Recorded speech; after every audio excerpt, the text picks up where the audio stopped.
Are we here? We're Should early, be. for the record.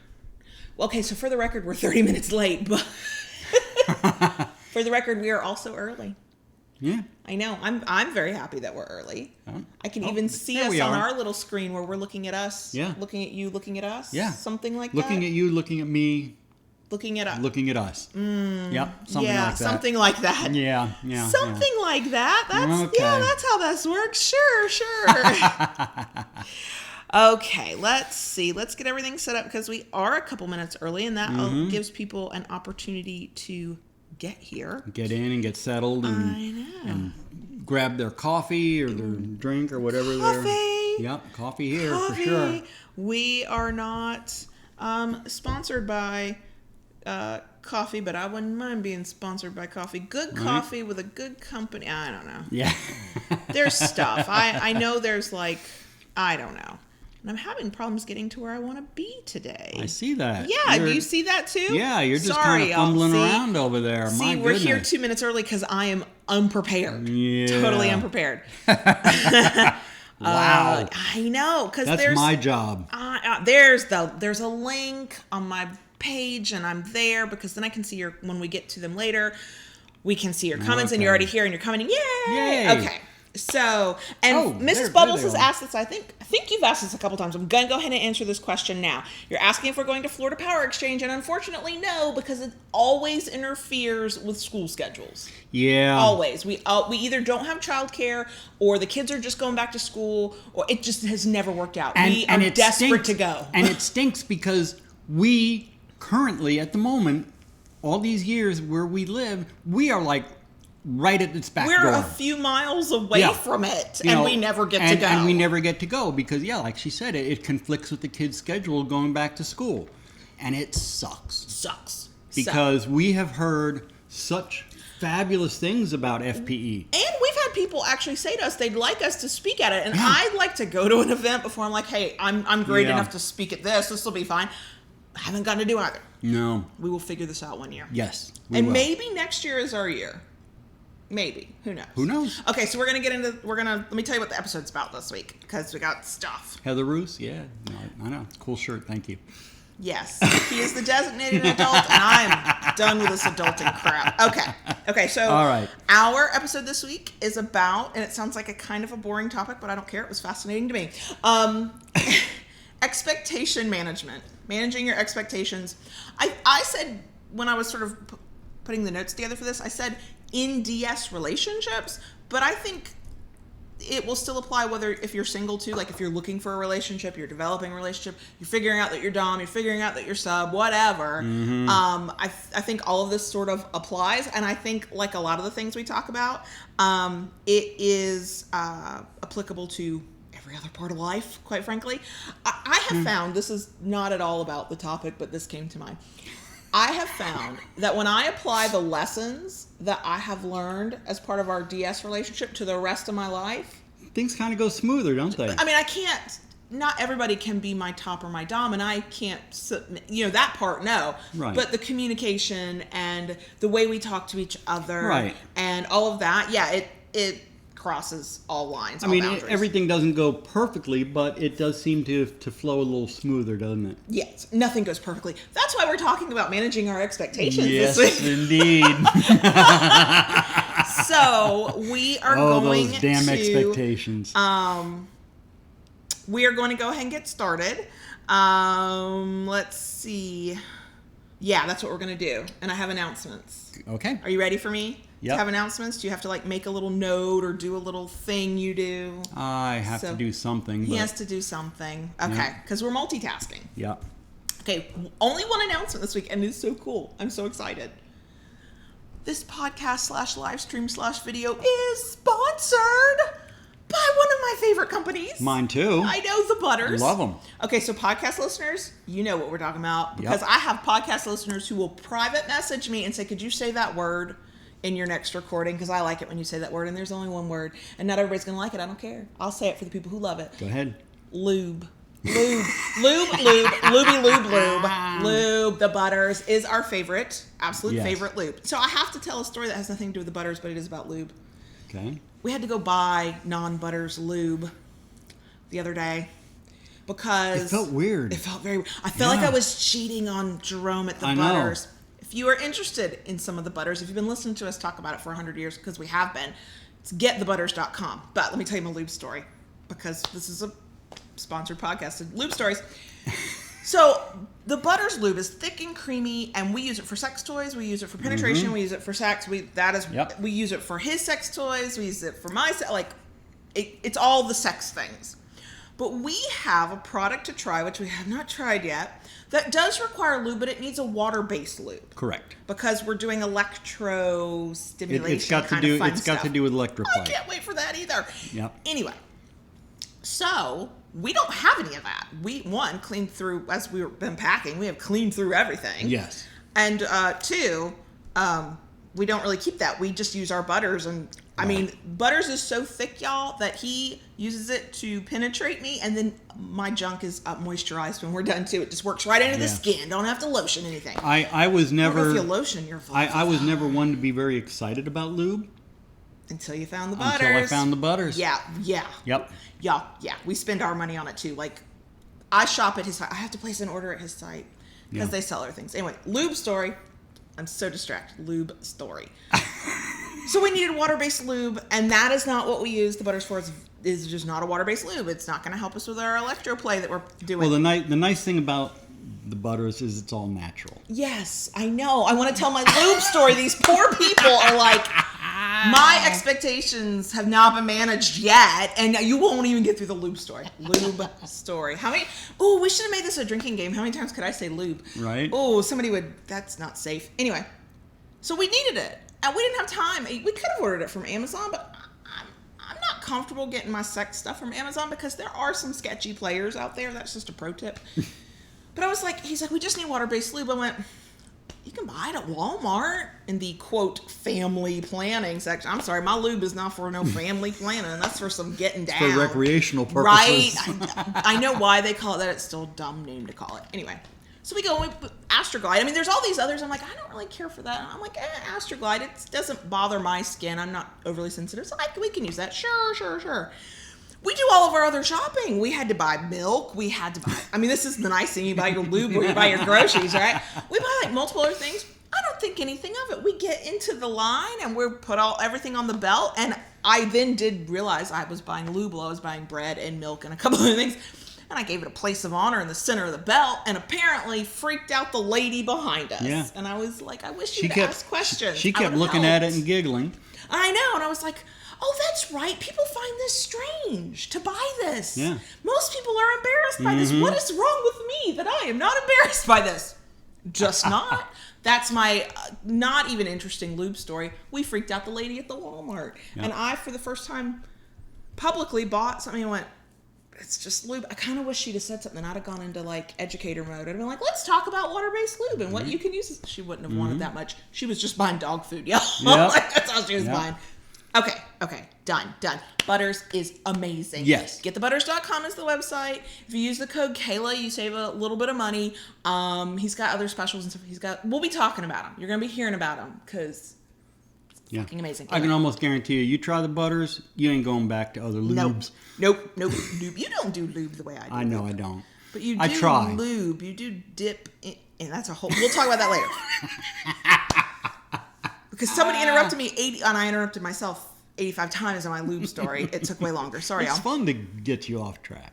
Well, it's not hard. No, it's very not. easy. It's but like it's fun. Not even a challenge. Okay. So the managing expectations. Yes, we're actually good. Sorry, y'all. Okay, here we go. Newcomers would be like, who are these fucking people? We're cray-cray. This is how we are. Yep. Every week.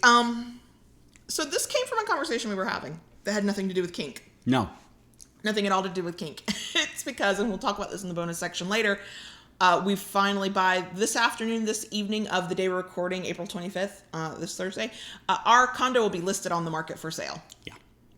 No, we will not be sharing that link because then you'll have our home address and no. No, we don't do that. Anyway, And leading up to this, we have had a lot of conversations. Now, for both of us, we have both bought homes, so we've never actually had to go through the selling process. The selling. And some people are going to go, how is that possible? Well, for me, I had a foreclosure because I had a divorce. And you technically sold, but you sold it to your ex. Right. And she took ownership. She bought me out of the, yeah. So this part of the selling process, never have done. Never gotten our house list up ready and all this stuff we've been talking about. So we've been talking about what's going on in our heads about it, what we're expecting to happen. And everything I know is theoretical. Like I said, real estate adjacent careers in the past. And I was telling John Brownstone what other real estate professionals have told me, what they tell each other, the advice sellers get online. Not all of that's good, but advice. And I looked at him and said, I looked at him and said, because he was getting kind of nervous, I would say, kind of antsy about what's going to happen.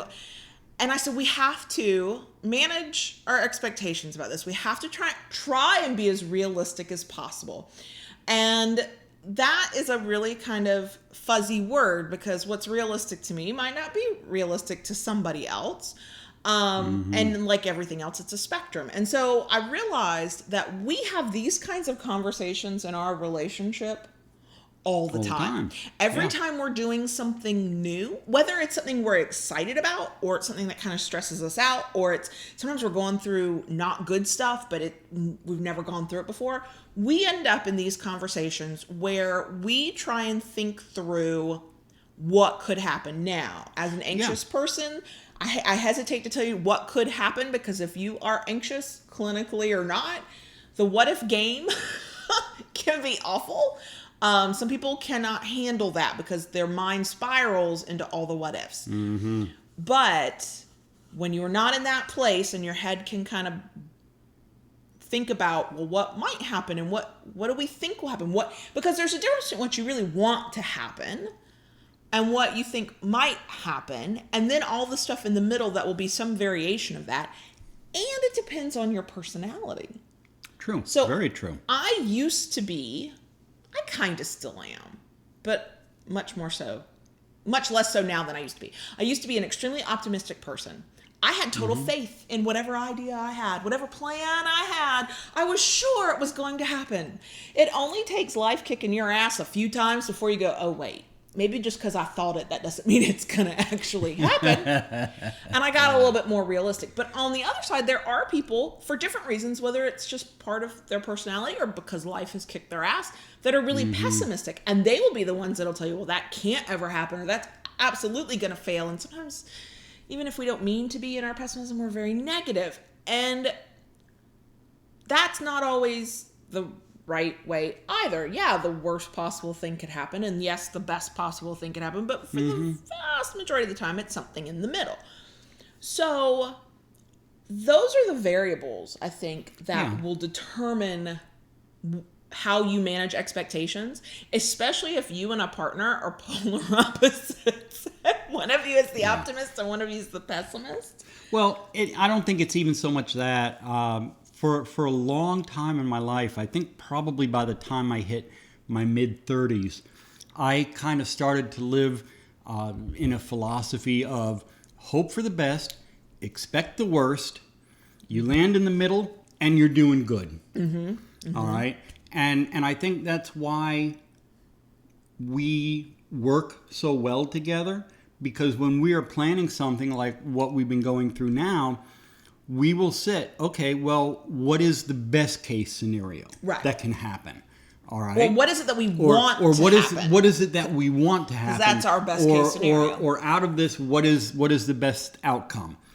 Then, after we talk about that, then, okay, in all this, what is the worst case scenario? Right. And what is the absolute worst thing that we can imagine? That's also realistic. I can imagine horrific scenarios. I can imagine a plane crashing into this condo right now, and oops, it'll be kind of hard to sell, won't it? That, of course, I can imagine that. But let's go with probable. Let's go with, what have we heard from other people? What have we learned in our research? I mean, if you're talking DS, so one great example of this, and we've talked in past episodes about BDSM scenes, kinky scenes, and what happens when something goes wrong, and what happens when, and how you set one up. Well, that's all part of managing expectations. Yeah. Because if you're about to try this kinky thing for the first time, maybe you're doing it in public, maybe you're doing it at home. Of course, you're expecting best case scenario. That's what you're hoping for. I think it's very realistic to go, okay, what will we do if things don't go well? And some of that's going to be about your research. Some of that's going to be, well, who have you been listening to, and who have you been following, and who's been talking about their scenes, and are you trying to emulate a scene that you've seen done or that somebody's told you about? And those things can inform how you expect these things to go. But then there's also getting down to a more granular level, like, okay, let's talk about, in DS especially, kneeling is very popular, right? A lot of submissives want to, and usually do, kneel at some point for their dominant. I don't anymore. Now, I'm sure we've talked about in way past episodes. Right. It's not that I don't want to kneel. It's you've got a funky knee. Me, right. Yeah. So before we knew that, when we knew that there was something wasn't quite right, like I would kneel and then I'd be like 5 minutes later, be like, oh, can we shift position?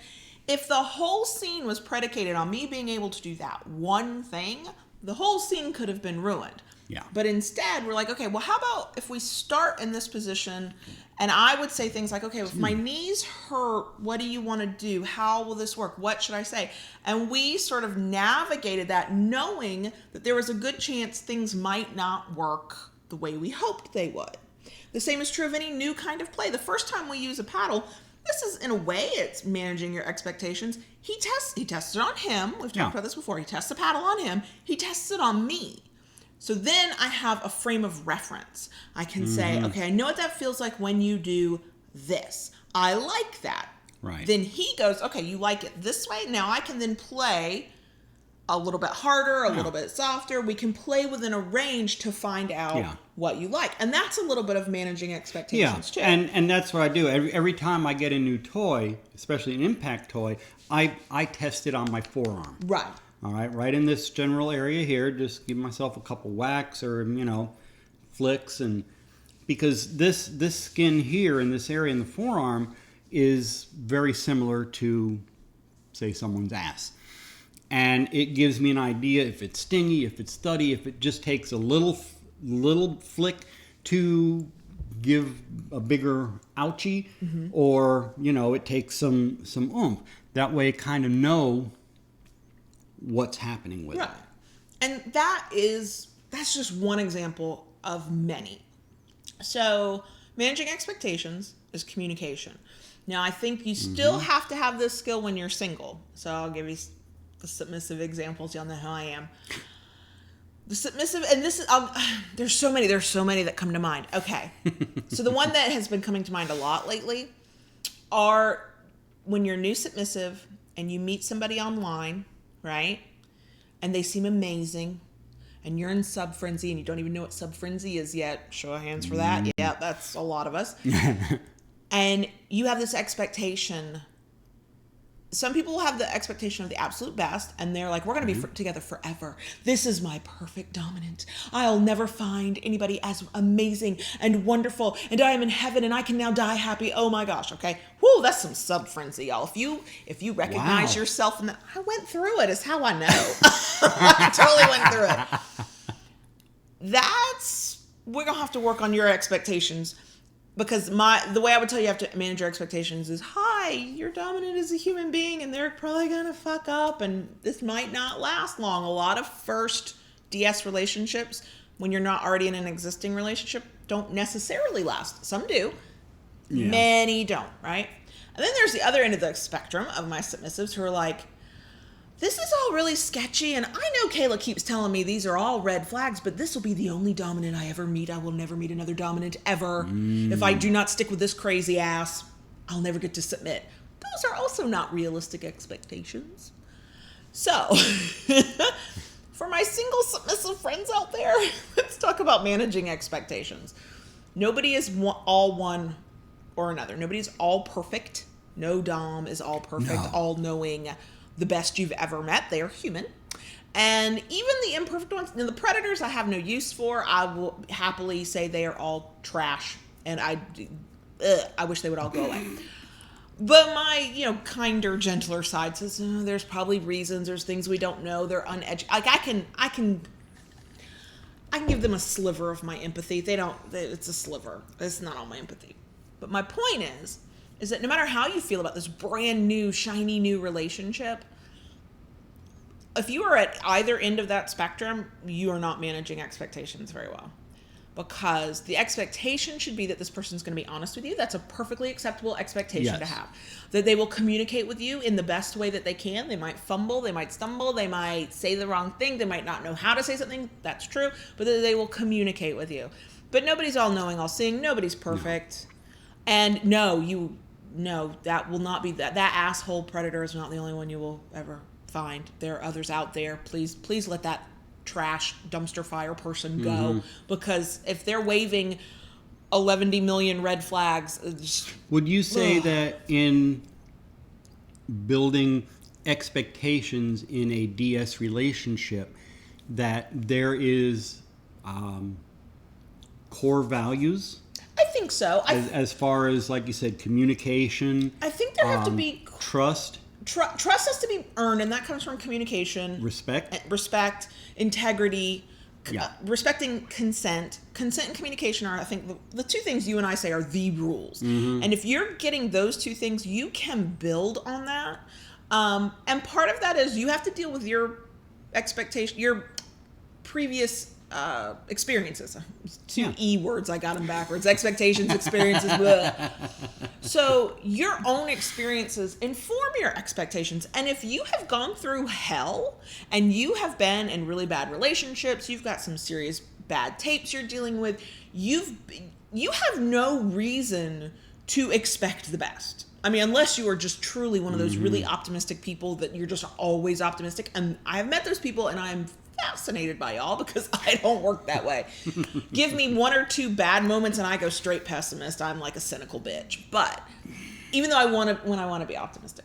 So you are going to have to deal with what you've been through before. Those are going to inform your expectations. So I am not saying that if you are a pessimistic person, or you've just been through hell and your experience is that sometimes this shit sucks and sometimes it's awful and it's dangerous and it's toxic, that shouldn't inform your next move.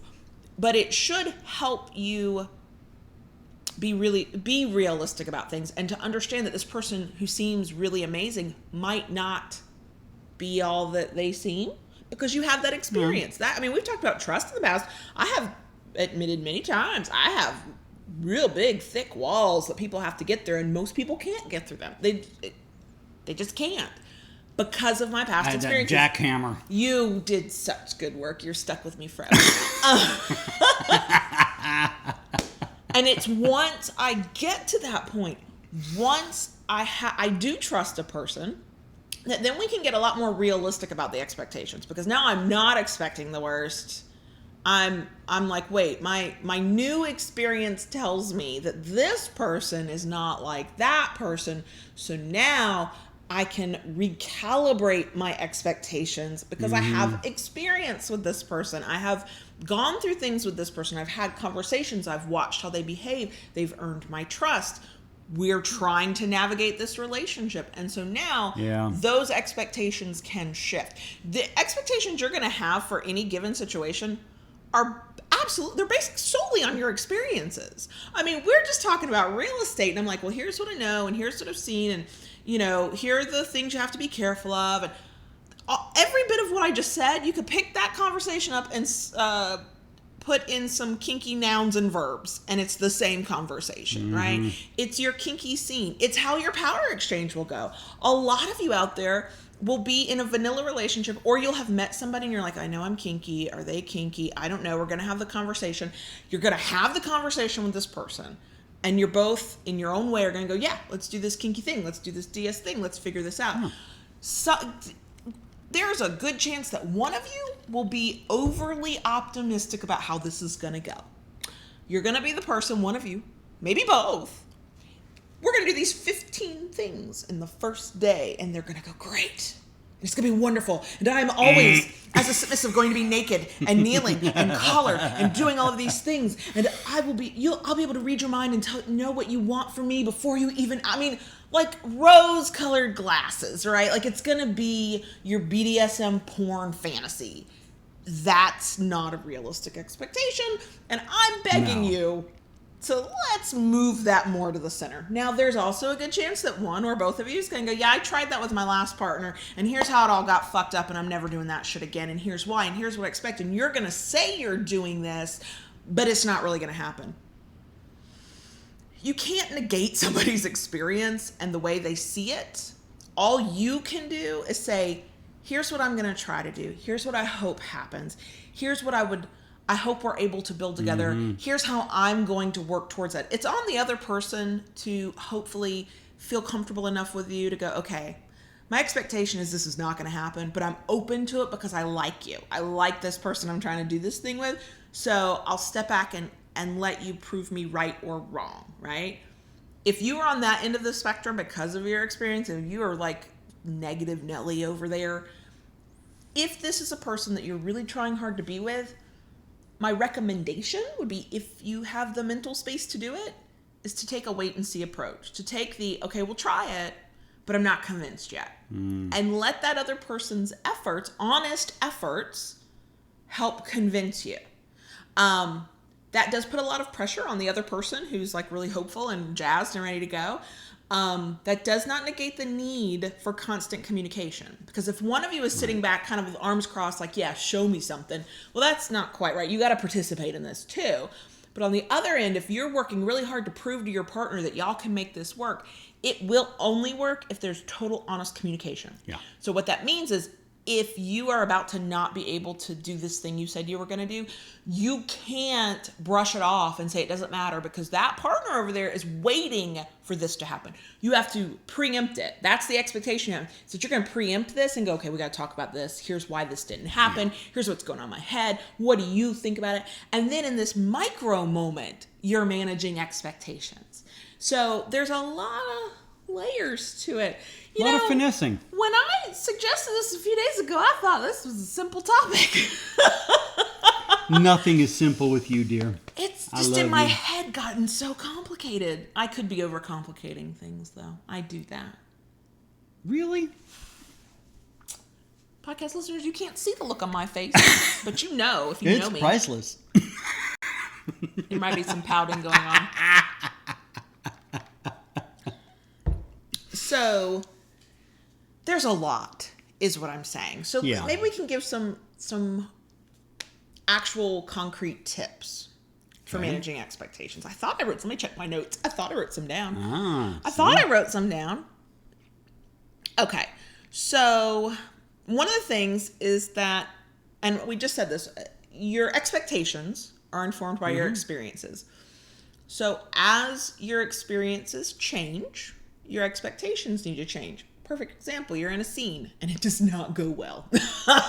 And you thought you were prepared for it. If something bad happens, we're prepared for this. We've got a safe word. We know what our aftercare is we're going to use. We've got all these things in place, right?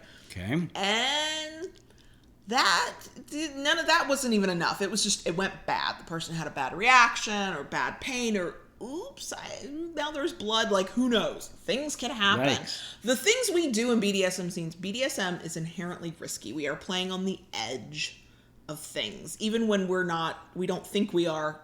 Oh yeah, we are. Oh yeah. Oh yeah. So, okay, you've had that experience. Now you're going to, couple weeks, couple months, couple years later, you're going to do a similar type of scene. You cannot skip the conversation about this scene, about setting your expectations, managing those expectations, because you have that first set of expectations when you thought it was going to be fine. You thought the safe word would be enough. You thought the aftercare would be enough. Then you have the reality, the experience of when it went terribly wrong. And now you also have whatever experience you've had from that moment to now, however long it was, whatever you've learned about each other, about yourself, about kink, about the activity, about the space you were in. Like, you have so many new experiences. And so you're starting not from scratch, but it's a whole new conversation. And in that conversation, it's like, okay, what's best case scenario? Well, everything goes fine and we don't need the safe word. Okay, what's worst case? Worst case is what happened. Oh shit, let's not do that. Okay, how do we mitigate that worst case scenario?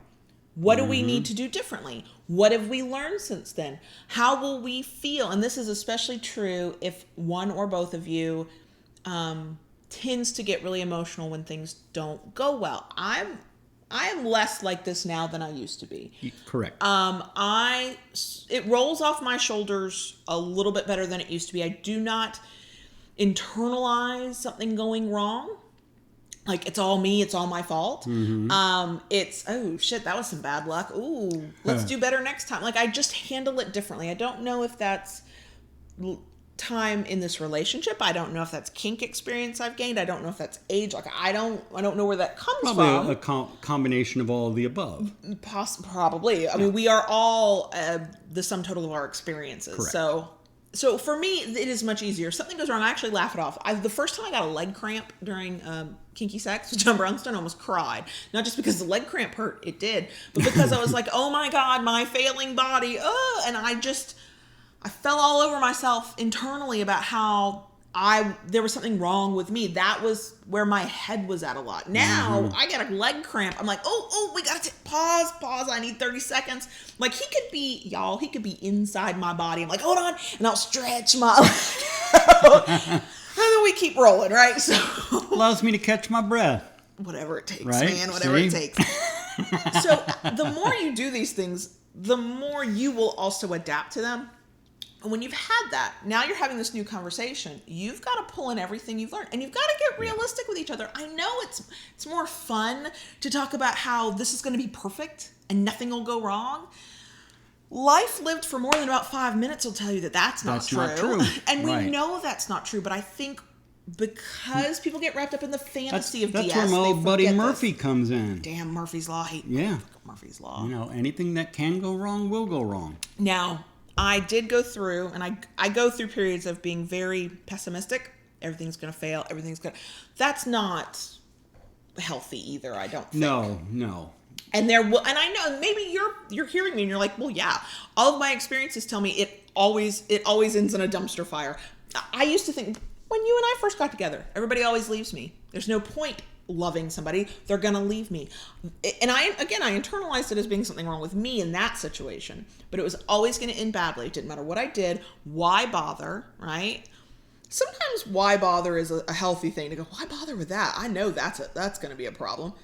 But when everything is why bother, now you're on the other end of that spectrum, and you could be missing out on some really good things because yes, your experience tells you that it doesn't always end well, but if this other person is trying with you, if they are putting in an honest effort and they're like, let's talk about this, let's work on this together, let's find a path forward, which to me, for the most part, is for me, when I'm managing expectations, it's all I'm trying to do. I'm trying to find a path forward so we get mutually what we hope to get out of it. And that is also part of it, is what do you actually want to get out of what you're doing? If all you have in your head is whatever you saw in porn or read in erotica or somebody else told you about that got you all hot, you are likely to be disappointed. Those are not realistic expectations at all. But if your end goal is you and I had a good time and we connected within our roles, we have a stronger relationship, we tried this new kinky thing together, I feel more submissive, you feel more dominant, like those kinds of expectations, that's something you can work with, because it's not a static, it has to look like this outcome. It's this is how this moment made me feel. Now, how do we navigate everything we're doing to get there? And that, to me, is another way to manage those expectations.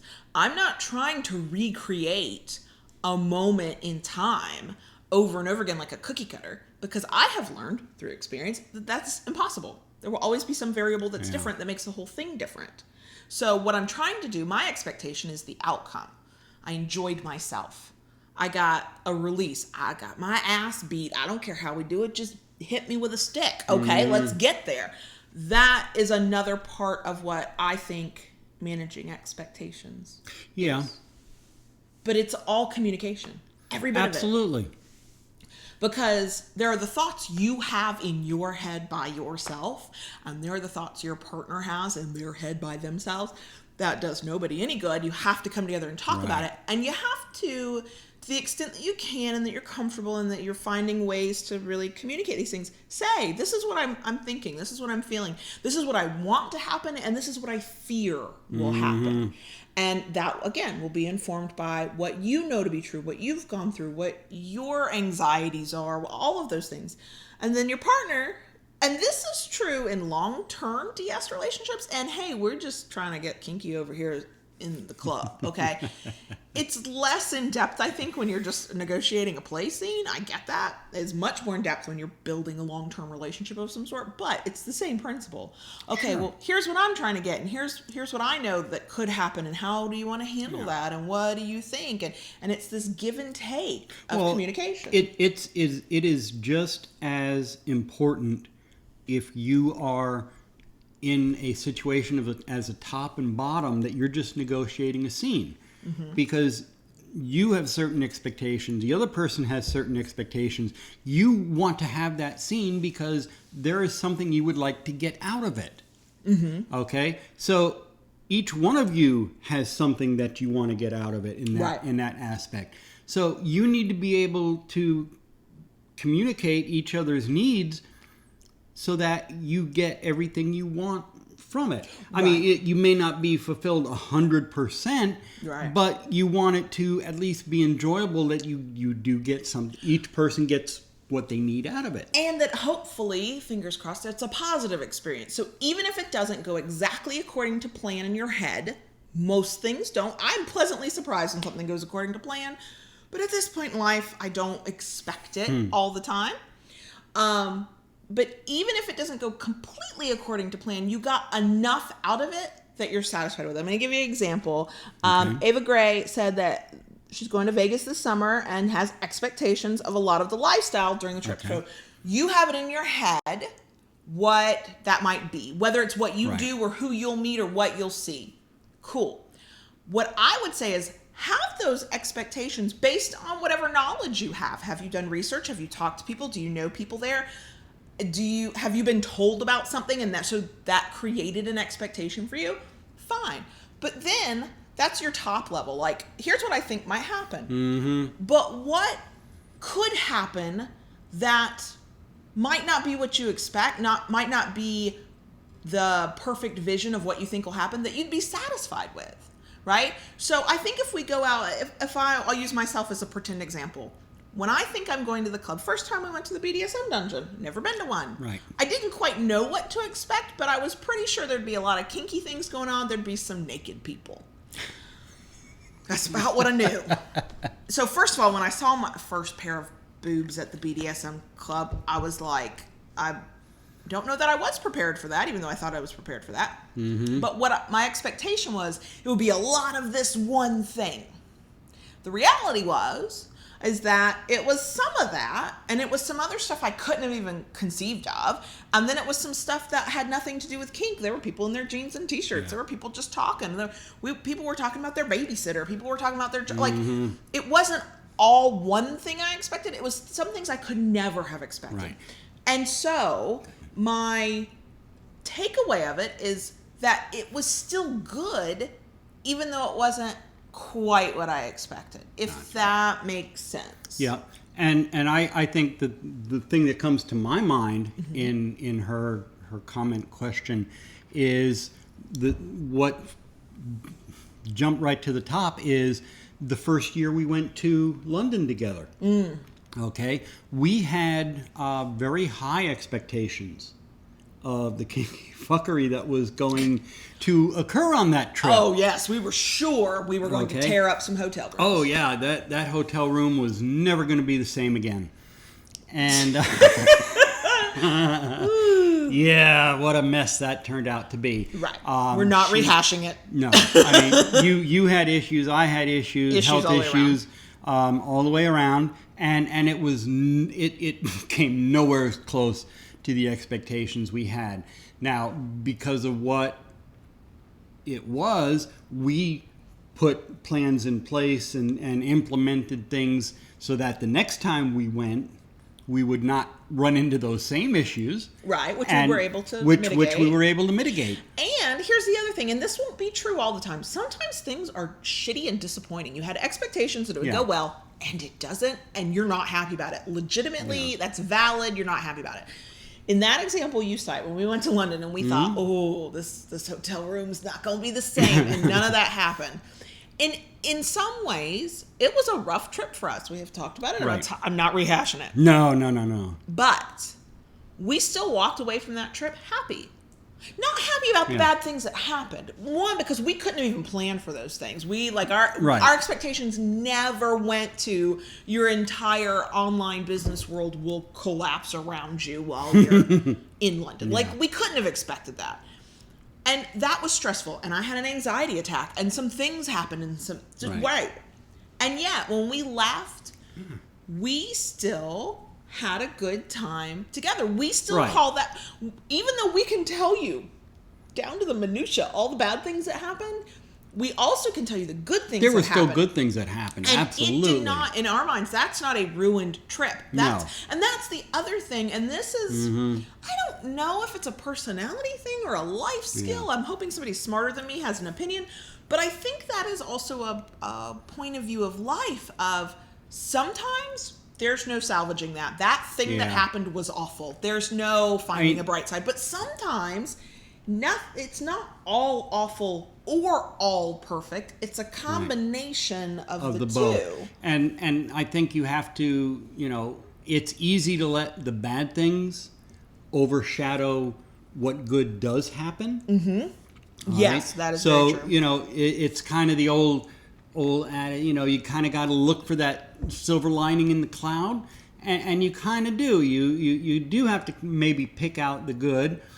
Maybe not right away. Sometimes you have to deal with how you feel about the bad thing that happened. And speaking for myself, I know when we plan a trip, when we're going to be away from home, especially if we're going to be staying in a hotel room, I would say definitely that my expectations or my hopes for things happening is increased. Definitely, because I think there's that little bit of the excitement, the unknown. When we're home, kind of in your comfort zone, and things just kind of flow and go their way. But when you go on a trip and you're going to be outside of that comfort zone, you kind of it's kind of that kick up your heels kind of attitude. Right, and I have noticed on trips you always think you'll have way more time than you. Yeah. Will. But using London as the example, we thought there would be lots of hotel sex, and it was a wild trip, right?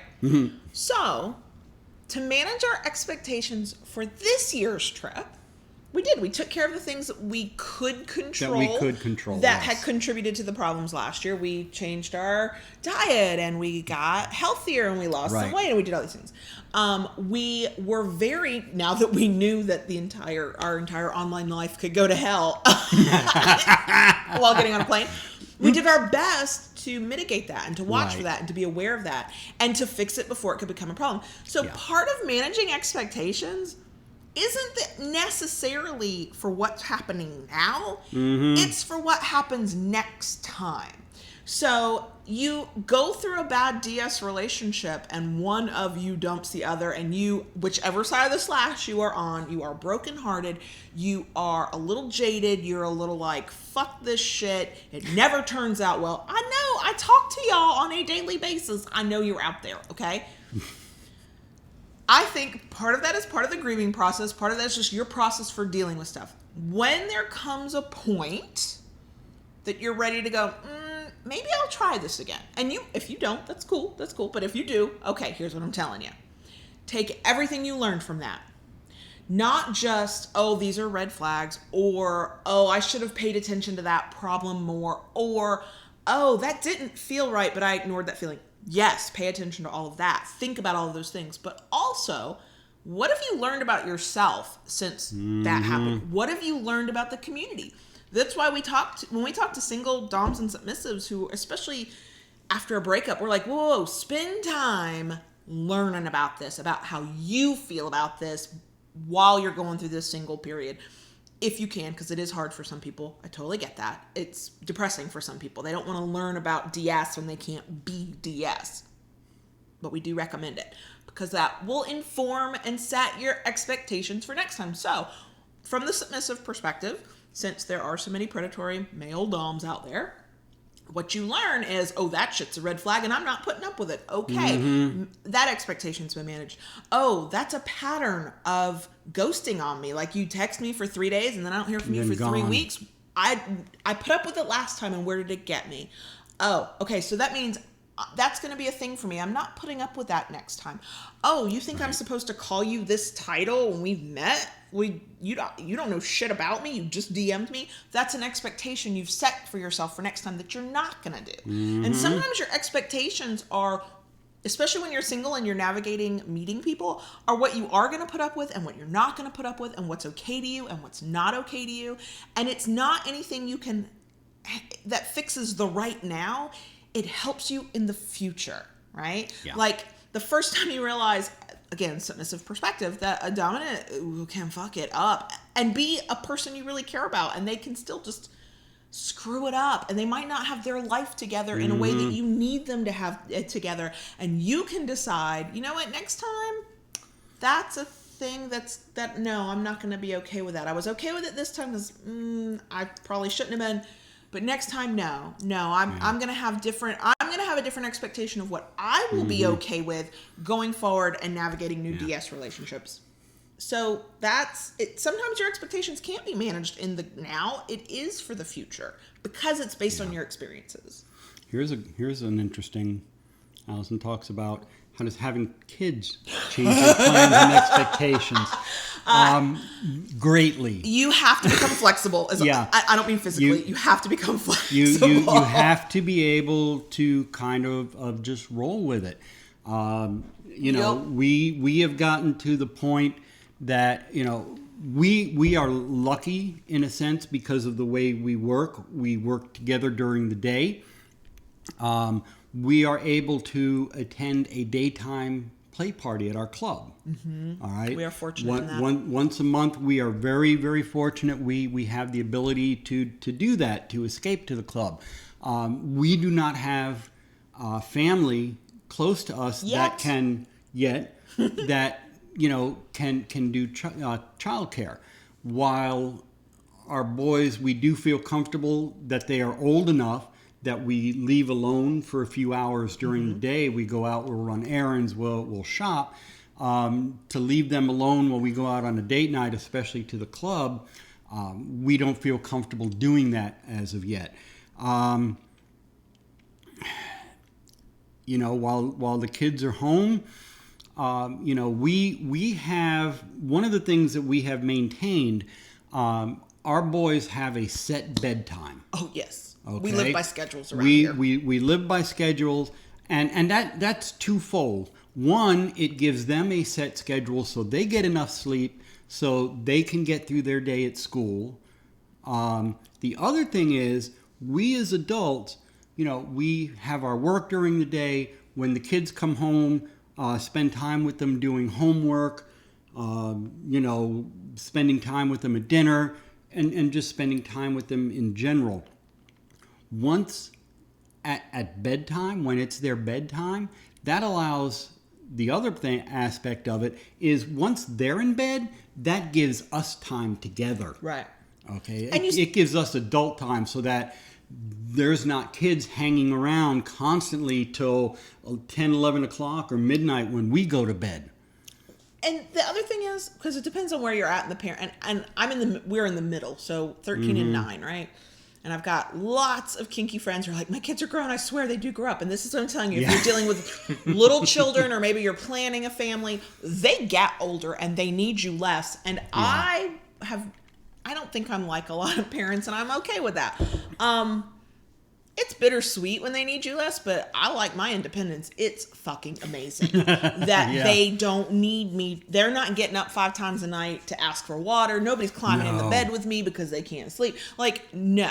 When they're growing up and they're becoming more independent, and I'm their mom, so there's a little bit of me that's like, oh, And then the rest of me is like, fuck yeah, I get my fucking life back. And they will go off and do their thing and pretend they don't even have parents. And for 2 hours, I might get to pretend I don't have kids and be kinky as fuck, right? Like, no, a lot of things as a parent, when the school calls, you got to deal with it. I do let that call go to voicemail, but that's because I might not be a good mom. And then they call me. Then right, and I know he'll answer. Her phone rings. Oh, it's the school. And then 5 minutes later, my phone's ringing. If it's important, they'll leave a voicemail.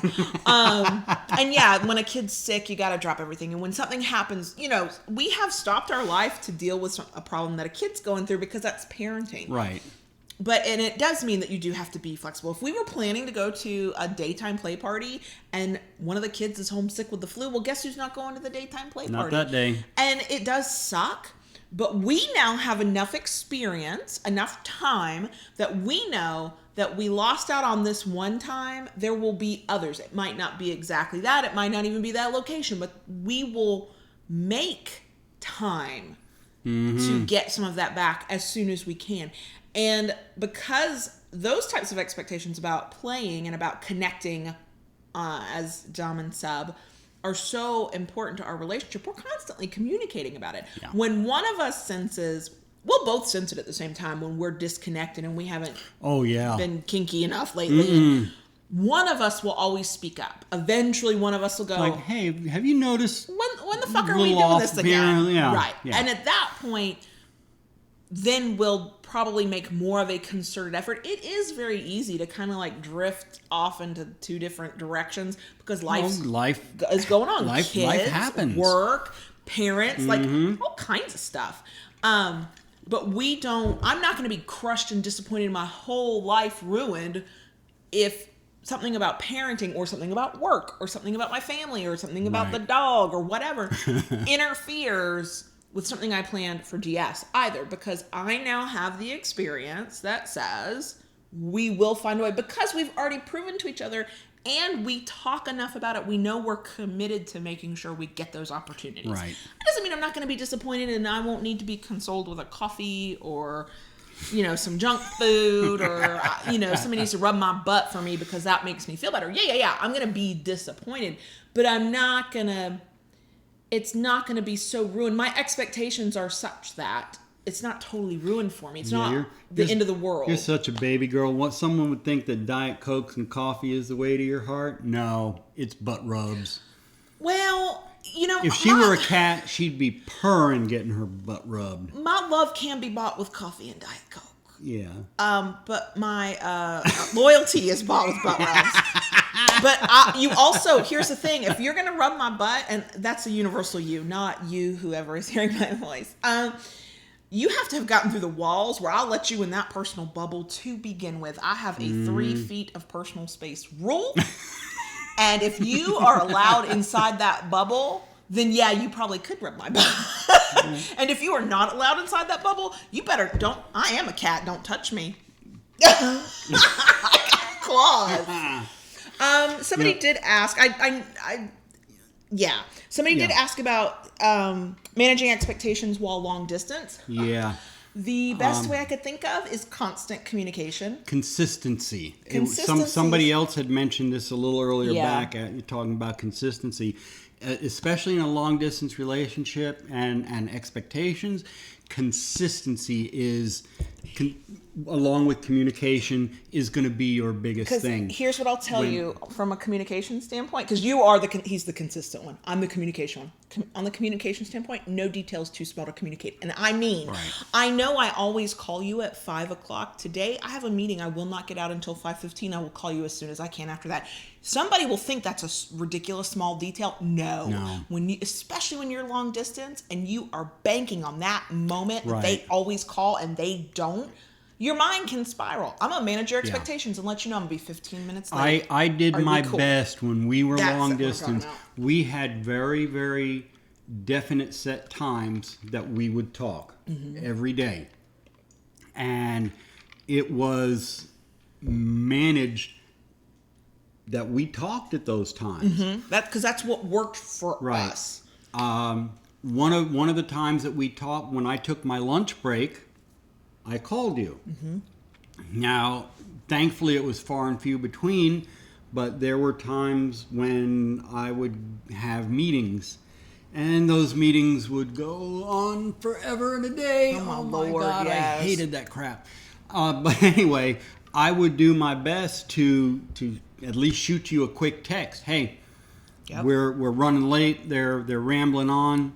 I am not going to make the noon call. I would do the same thing when I knew, because you called me at a certain time. Right. And I had a little bit more control over my schedule at the job I had at the time. But if I knew I was going into a meeting and I thought it would interfere with answering that call, text message, email, something, hey, this happened. So Right. I think our experience with long distance and managing those expectations is there's no detail that's too small to share. There is no, they'll be okay. No. The very few times, especially once we were deep in our long distance relationship, the few times that because this will happen, life will prevent you from even more. Like, you don't know you're going to get the flat tire. You don't know your phone's going to, Right. like, things will happen. The very few times that happened, whichever one of us was waiting on the panic. Not in the beginning. If it had happened in the beginning, it would have been like, oh, they hate me, they're gone. We've been, right. But once we were deep into it, it was, oh my God, what's wrong? What happened? And then by the time we did hear, like, it was total relief. Yeah. And then, and here's the thing, we go back to your experience informs your expectations. If it was a phone dying, it was, okay, where are you going to keep extra chargers now so your phone doesn't die when you need it? I even got to the point, I don't know if you remember this or not, but especially when we were further into our relationship, because we did talk about that. What if something did happen to the other? Right. Like somebody got sick. Somebody got was sick, in the was in a hospital. car accident. You know, these things can happen. What I ended up doing was I actually talked to my cousin. And while she did not know about us being in a DS relationship at that time, she knew that there was... I was somebody. You were somebody. And I told my cousin, I said, look, this is her name. This is her contact information. God forbid something ever happens to me. Let her know. Right. All I right? did the same thing. My two Yeah. best friends knew how to get in touch with you. Right. So that way, God forbid if something did happen, you wouldn't just be sitting there spinning, wondering, well, Right. you know, did he ghost on me? Did something happen? This way you would know one way or another. Right.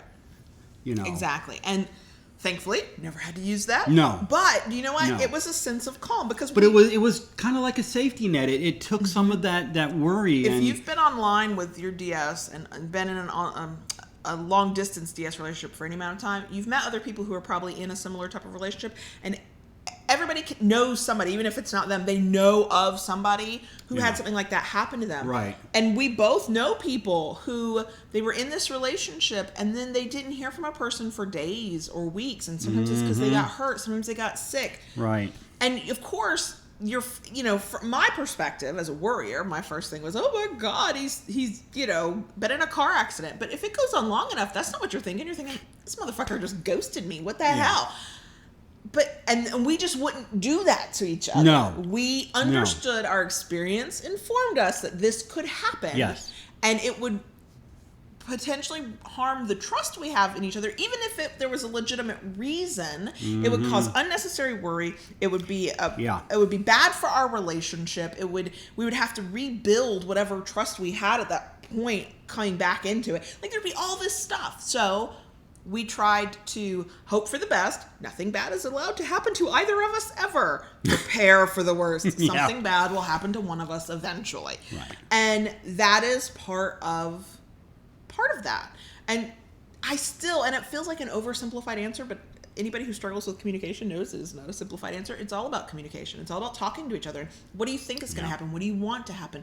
What's best case scenario? What's worst case scenario? And again, like I said, I don't know if it's because as I'm getting older that I'm finally becoming this way, or if it's experiencing kink and a solid relationship for once. I don't know. But I am finally at a point in my life, it's never all this or all that. It's always something in the middle. So going back to what started this whole topic, where we're talking about selling the condo, I'm like, yeah, there's a chance we could get an offer on the first day. Please do not hold your breath waiting on that. I said, yeah, there's a chance it could be 6 months. a year. It could be, sure, there's a chance. I'm realistic enough and pragmatic enough to admit that, yeah, the best case scenario could probably happen. And yeah, the worst case scenario absolutely could happen. But life experience tells me it's something in the center. Right. And so then as we were setting expectations for what selling our condo would be like, it was like, we don't know. Right. We can't know. And since we can't predict when an offer will come in, what'll happen if we accept it, blah, blah, blah, blah. And it's like I saw several people. We don't need to be freaking out about it. It's like I saw several people mention the same thing in the chat. Hope for the best, expect the worst. And the one little tidbit I'm going to throw on top of that, the way I've always looked at it, hope for the best, expect the worst, and that way you're never surprised. You're never surprised. And you know what? When it comes out good, you're pleasantly surprised. Yes. You're like, oh, look, that went well. Haha, isn't that great? And I have found, and this is through the course of our relationship, we have gotten better at this over the years. But we've always just talked about stuff. And what do you think is going to happen? Well, I don't know. What do you think is going to happen? And how will we handle it? That's the other part of managing your expectations. Okay, if the worst case scenario is this, what will we do? And here's what I like about that. When I know part of this is my anxiety and my worrier brain. I get it. But when I plan for the worst, I almost never have to use it. I mean, in recent memory, couldn't tell you when I've had to use that plan. But that actually helps me mitigate when it's actually kind of in the middle, where it's not the best. It could have been, but it's not it's like, it kind of sucks. Like, there was a glitch here. That little thing didn't work. Oh, well, wait, I had a plan. Let me go pull from that plan. And I've just turned this kind of not great situation into salvageable, and we can move on and have a good day. Look who joined us today, just real quick. Hello, Quinn Rhodes. Hi, Quinn. Okay. I am going to go through because I want to say hi to a lot of people. There's lots of people chatting this week, and I'm loving it. I'm wondering for the live stream folks, we set this 30 minutes back than our normal time. Podcast listeners, you're like, whatever, it was there when it was there. Yeah. For my YouTube folks, was that a better time for y'all? Like, comment and let us know. We're flexible within about an hour of time. Right. I can't give everybody the time of a live stream that they would like. That's perfect for their life. It just doesn't. It just doesn't work. Because we are going to have to change our recording schedule for the summer. So we'll talk about that in the bonus section. Anyway, so yeah, it's communication. It's letting yourself think of all the possibilities, and the possibilities that will come to mind, good and bad. Starting your DS relationship, trying a new kinky thing, telling your long-term partner that you're kinky, taking that long-distance relationship and making it in person, like every single possibility you could think of in DS. If you're listening to us for more than 5 minutes, you know we're going to tell you that what the big thing you have to do is communicate with one another. Right. I would say let yourself imagine best, worst, and something in the middle.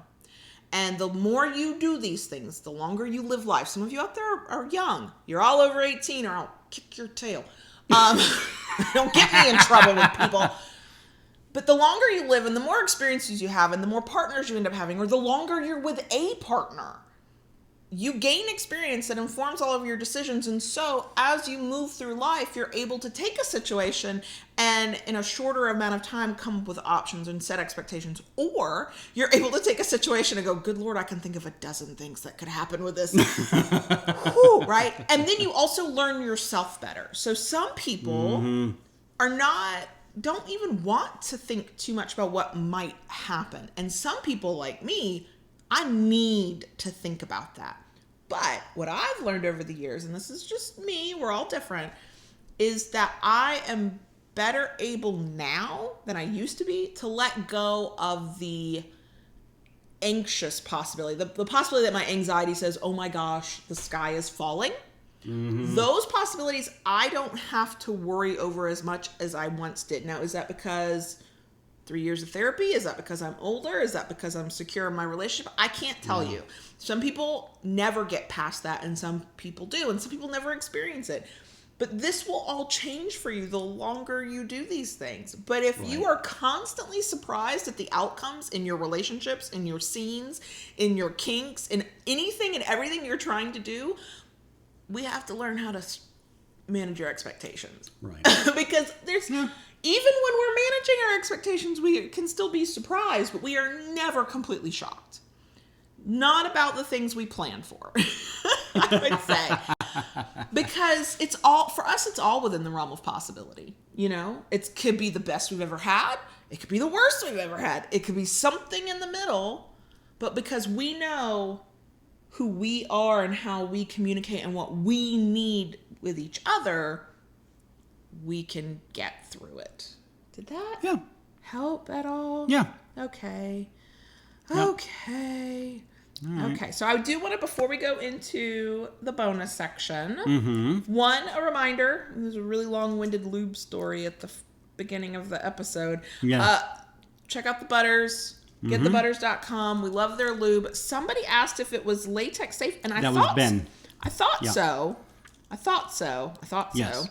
We will be talking about the Butters more over the next few weeks, so we will make sure we have that answer. Yes. Because I know we use it with every kind of toy we have. We use it with our silicone toys. We use it with our glass toys. All our toys. Our wood toys. We don't have wood toys. We don't have wood toys yet. Wait. Okay. The pen maker and the paddle maker. Yeah. And the butt plug maker. Right. I'm the wife of the man who makes all three. I have a paddle. Oh, you have and canes. But I don't have anything else. It's like the shoemaker's partner with no shoes. Well, once I get my too shop fix heteronormative. set back up, I'm gonna have to fix that. I You better know. be careful what you ask for. But I'm also kind of a masochist, so Yeah. woo. Okay. So And go ahead. You I want to through, say hi to as many of y'all as I can. I'm gonna just another thing Ben brought up that I wanted to mention was yes, we have met crickets before. We just this week met crickets. We just this week met some. Which wasn't had a wonderful time. We'll talk about it in the bonus with section. them. But yes, we have met folks. I know you live kind of local. You're sort of in the area we live in currently. And, we're open to meeting folks for coffee or something. Yeah, my head has to be in the right space. Yes. Anxiety, social anxiety is so fun. Okay, I'm going to say hi to some people, to as many of y'all as I can who showed up for the live stream. If you're listening on the podcast, come visit us on the live stream when you can. We've already said hi to Ben because we answered a couple questions. Right. And Mrs. Bubbles, whose name I love. And Scorpio Queen from Iceland. I'm the Scorpio bitch, so you can be the Scorpio Queen. It's fine. And Angela and... Yarn and Whiskey, that's an awesome name. And Heather and Allison and V. I'm just going to say V because I'll fuck up your last name. And it's not even hard if I just read it, but y'all know how I am with names. Ileana and Christina and Ava and Ash. Ash and DKY forever.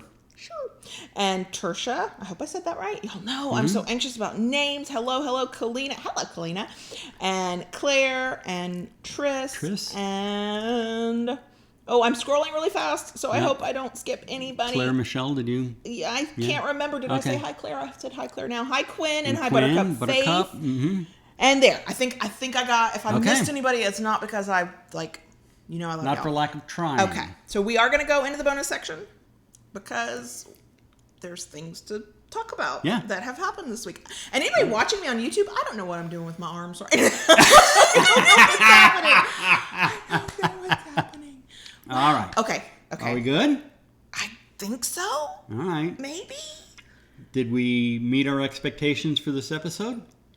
No, we didn't scare absolutely everybody away, so yes. Okay. All right. Okay. So, are we ready? Vaguely. All right. Keep it kinky, y'all. And we'll see you next week. OMG, I have so much for the bonus section this week. So, Patreon shout out to Lorana, Kalina, and Jay, conduit of queerness itself. Love that. Okay. Yep. So, got that. 2. Shit, I just lost my train of thought. Yes, we got to hang out with a listener who we had actually met at previously, like in December, if Captain Vanilla is listening, shout out to Captain Vanilla. Awesome. Yep. And that was really cool. Yes. The house, that's not a house, condo. I always say house, to me it's a house. I know, it's It's a condo. Whatever. home. Today that we are recording is April 25th, and by this evening, afternoon, whatever, it will be officially listed on the MLS. Yes. And our realtor, who is kinky as fuck, I like that about her, she walks in, she goes, it's perfect, you've done everything. I'm like, well, if you tell me there's something we really should do. And she was like, nope. She You're said, done. You did great. And it was the verbal gold star that I love. Yes, it was. Our realtor gave me verbal gold stars. You were just like in baby girl heaven, and you were like, yeah. I was.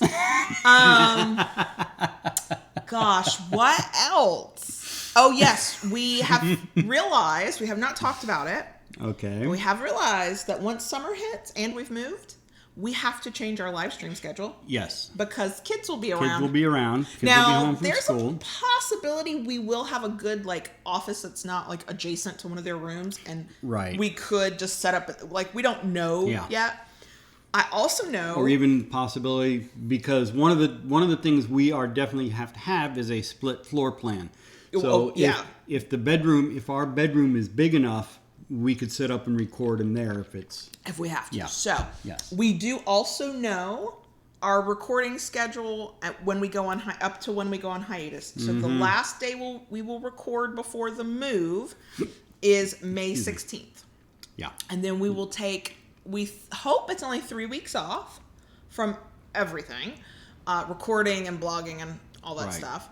3 weeks off, and then be back in, I think June 13th is what I thought on my calendar. Y'all know how I am with numbers. So, we know that. Mm-hmm. There was something else. I can't think of it. It'll come to me. Okay. What else have you got? I am just happy. I feel like I have reached not necessarily the end, but the biggest hurdles to get to where we are. Having the house finished for what work needed to be done around here, having it cleaned to get it all listed. And this morning when she came in and we did some paperwork and she took pictures, it felt like, reach the goal, so to speak. And I know where you're going to go with this.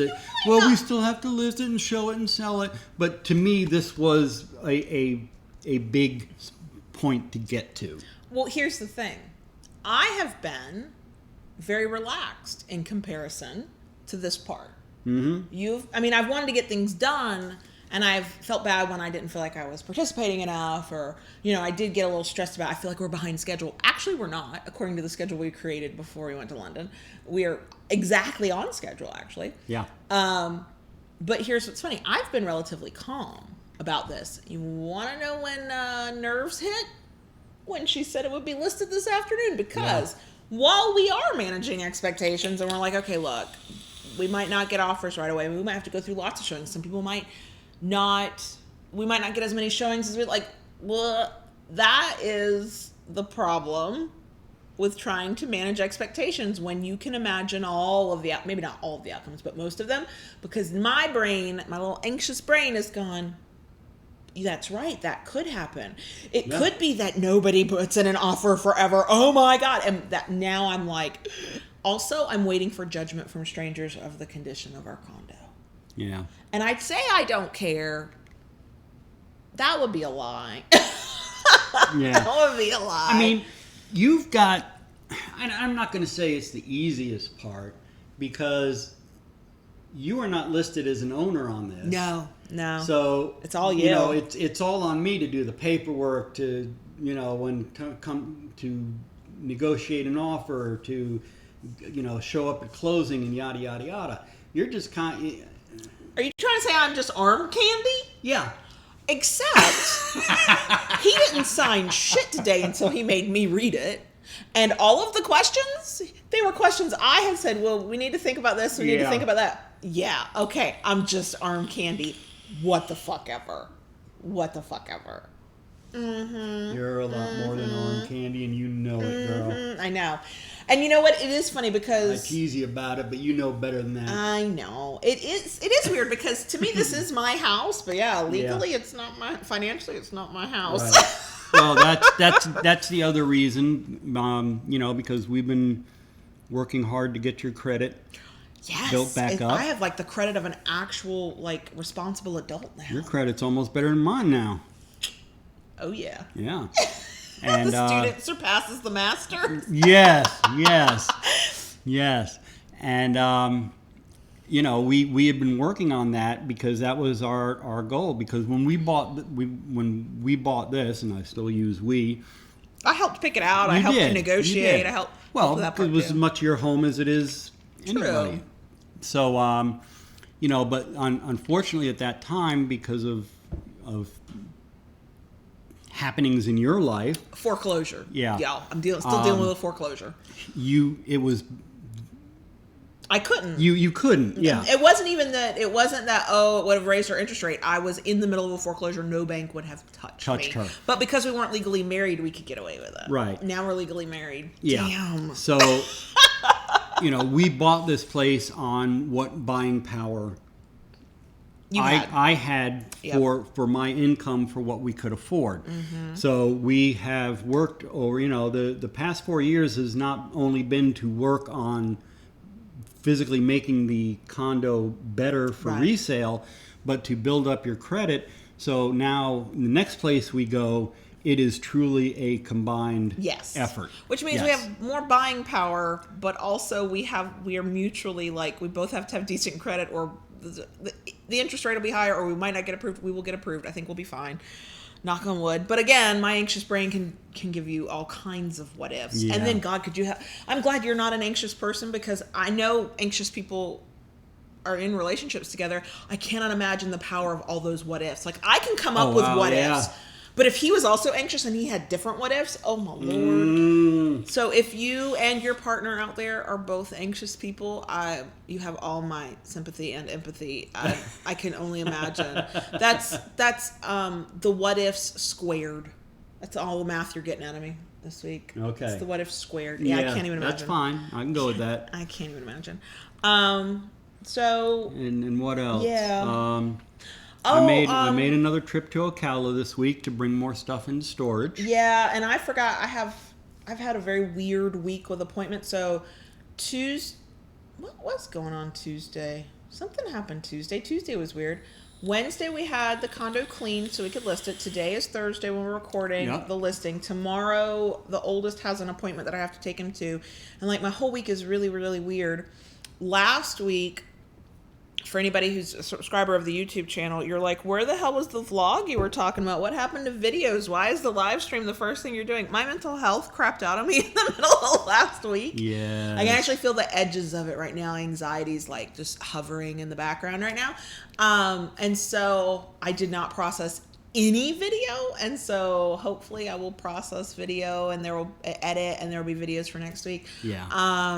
Yeah, I can feel it swimming on the edges. And that's just the nature of it. So there's been that. Yeah. Right now, I feel like this whole episode has gone off the rails. I feel like the moment I tried to tell the lube story, it just went off the rails. Sometimes I'm honestly not sure if the words are coming out of my mouth in the right order. I don't know if I make sense. I honestly don't know. I don't have it ready for anybody to look at because it's still sitting in my email. But if anybody remembers the fan art we showed you of the Proud Cricket from Anna, not last week, but week before? No, it was last week. Last week, yep. See, man, when my mental health does its weird thing, I lose all sense of time. Anyway, she sent me and said it was ours to do with as we pleased. Digital version of the full painted picture cricket, and then another. I haven't showed it to you yet. No, you haven't. Sorry. You haven't. This is all new to me. You haven't said Surprise! a word. And a really cool drawing of a cricket. I think it even says #ProudCricket. I have to go back and look at it. That we have to do something with. Okay. And she's been amazing and is just giving it to us. And I'm like, I have to buy you a coffee or something. We have to do something here. Anna, thank you. Yeah, it's thank you. Fucking amazing, y'all. But when my head gets in the way, all that stuff slows down. I was powering through on hopes and dreams apparently before all that hit. And I had so much to do, and I'm like, oh shit, no. Because of when the next episode comes out, May is Masturbation Month. Yes. And for Masturbation Month, because I run something called Masturbation Monday, because of course I do, just so you know, there will be a couple of sex toy giveaways, and we will talk about them on episodes, so you'll hear about it too, and link over to the site. Hot Octopus and Go to Mish, two of our faves. Yeah. Sweet. So we have some, and we'll have discounts, and we'll have all kinds of stuff going on for that, and we'll talk about that. So yeah. Kalina says, "Ooh, stickers." I know. I thought stickers too. Proud Cricket stickers. That would be an excellent idea. I thought that too. Yeah. So. Oh, there you are. Hi. Hi, Anna. She's on the live stream. She's commenting. Oh gosh, this world is so tight. We're like, I love this community of y'all, and I just do. I just love all of y'all, whether you ever reach out and talk to us or not. I don't know, because I really do. I really do sometimes hear myself and go, "What the hell are you doing?" Who wants to listen to your crazy ass? And clearly somebody does, and I love you all for it. We can all be certifiable together. It's fine. I thought there was something else I wanted to say for bonus section, and I can't think of it. So yeah, we have had so much going on. Leading up to getting the condo listed and thinking about the move. I told y'all when we started talking about this months ago, you would be so tired of hearing about it. Right? We got to this point. Right? Mm-hmm. Yeah. Because, it's at the forefront of our life right now. And, now the next big thing, we have to find a place to live where we're moving to. Oh, that's right. That's also making me anxious. I know. I'm not going to talk about it now, only because it will. Oh, okay. So, yeah, we're trucking along. We're trucking along. And I will tell you that as we go along the next few weeks before we go on our hiatus for the move, I can't predict that these topics will be helpful. One day I might just turn on the damn microphone and we might just go, I packed 80 boxes today. I honestly don't know if we'll be of any use or help to anybody. I know.